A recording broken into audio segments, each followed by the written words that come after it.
Good day, everybody. This is Jerry from BSK Garage. Today's video, we're going to install this clock spring that I pulled out of a 2010 Patriot. Hopefully going to stick it in my 2014 Wrangler JKU and everything will work. Now correct the cruise control issue. So what had happened, I'd purchased this Jeep as a mechanic special and I have been slowly fixing it up. Now the cruise control is one of the last things I need to fix.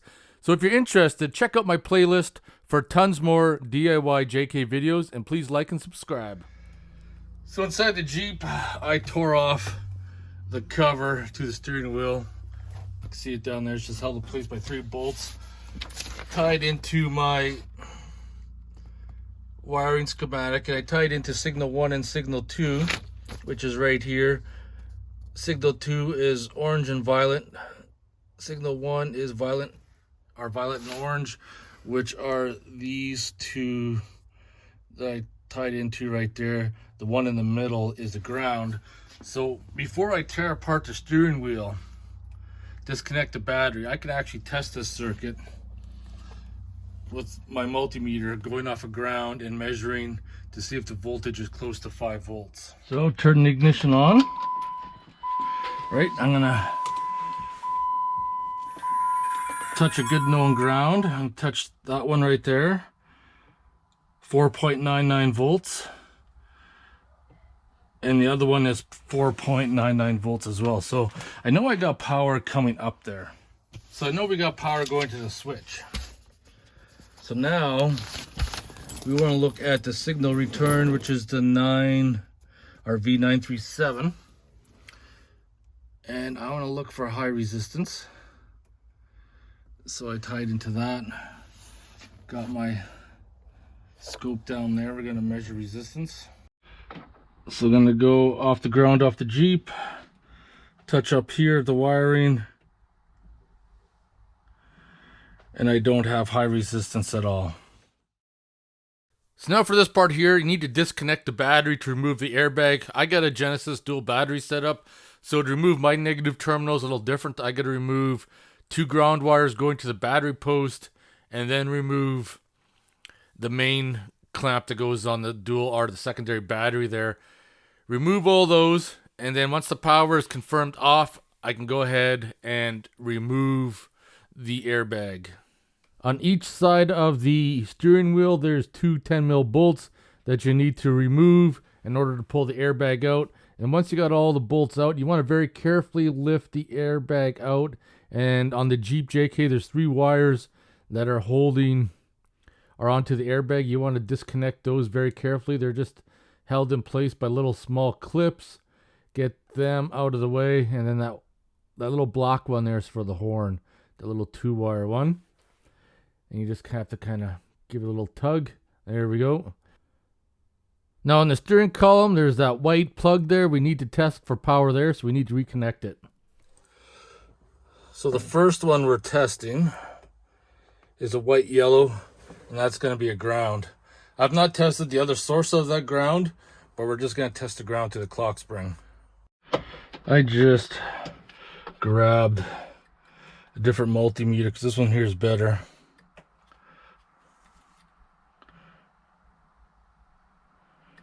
Yeah, I got a resistance of 12 something. Seems a little high. Next wire I'm going to check for resistance is the V937, which is the gray wire. Try to get in there. Second over from the right there. You got the green wire, then I'm plugged into the gray wire. Check for resistance. 1.1 is the resistance. So I might actually have a problem with that ground. I'm just going to measure voltage. So on the green wire right there, I'm going to measure if it's going to have about 5 volts. That green wire is signal 1. I should be able to get a ground just off the steering wheel here.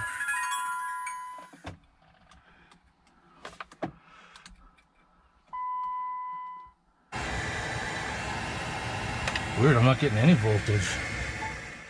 That doesn't seem right. I should be seeing at least about 5 volts. Nope, nothing. I'll try different ground. Nope. I'm gonna move it over to the middle, the yellow and black. I'm gonna probe that. See if there's voltage on that one. Yeah, I got voltage there. I don't have voltage on this one. And I know I have voltage coming up. Nothing. There we go. Verified it is indeed the clock spring. Now I verified that the clock spring is indeed faulty. I should have actually mentioned this, but when you're testing for power at that plug, the ignition needs to be turned on. So at this point in time, I need to turn off the ignition, disconnect the battery, and start removing the clock spring. The only specialty tool you're going to need here is a master steering wheel puller kit.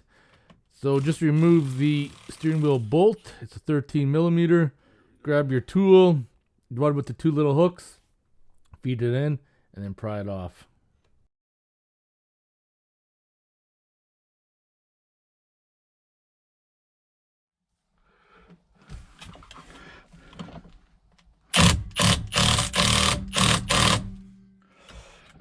Alright, okay, we got it. Very carefully. Pull this out. So now before we remove the clock spring, there's 3 electrical connections on the bottom. And then there's one behind there, but the one behind there might be easier to get at once you start removing it. So we can just go ahead. Squeeze the electrical connection is on the outside on this one here. You can see it right there, squeeze it. This white one is on the bottom, squeeze it, pull, squeeze it, pull. And like I said, this one here, a little tight with your fingers, so I'm gonna do that one as I'm pulling it out. Now as far as screws go, we got one there, and then there is one right down there, and then there's one right there. So we got 3 we got to deal with. So these are T20 as well. So let's just pull that out. That one there is out. This one here.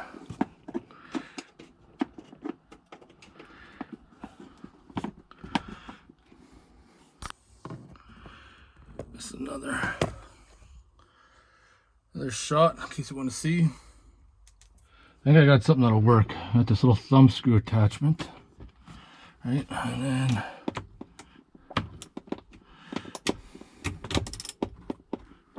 yeah, I'm loosening her up. I should be able to get my greasy hands in there.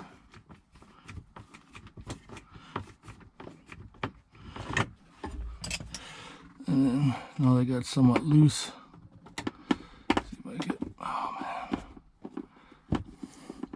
You get in with the screwdriver once it's loose because you're not really right on the screw. All right,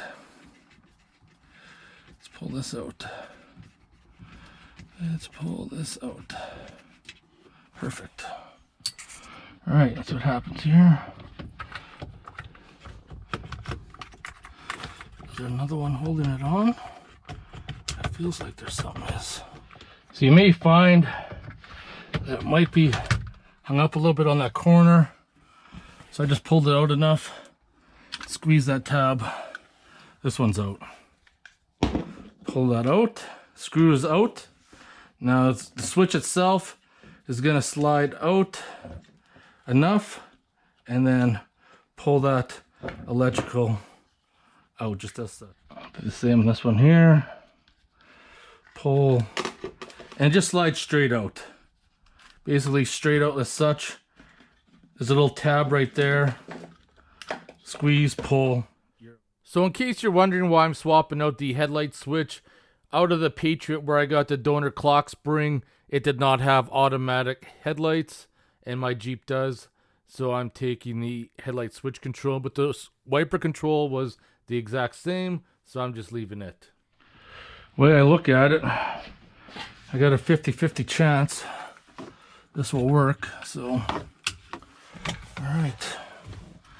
Now slide that into place. Get my first screw in out there.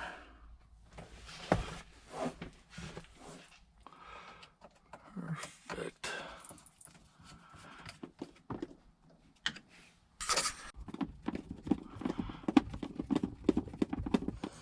With everything bolted up, we need to put the steering wheel on. Remember I talked about the clock spring tab? That fits right in there. And there's only one way that the steering wheel can line up. So hopefully, I should have mentioned this beginning of the video, is that you should have your tires straight, but hopefully common sense will tell you that you will.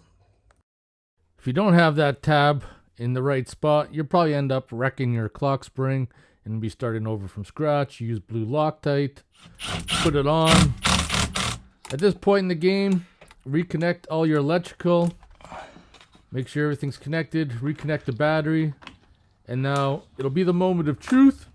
If this 2010 Patriot clock spring will work, I should be able to start my vehicle, and hopefully there'll be no errors with the airbag, steering angle, and cruise control should work.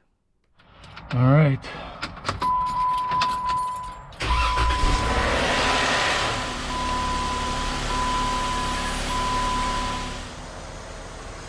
So there you have it, everybody. Got a clock spring from the wrecker. Cruise control now functions like it should. There you have it. I hope you guys enjoyed the video of diagnosing, troubleshooting, and fixing the issue of no cruise control in a 2014 Jeep Wrangler JKU. And I'll see you guys in the next video. Thanks for watching.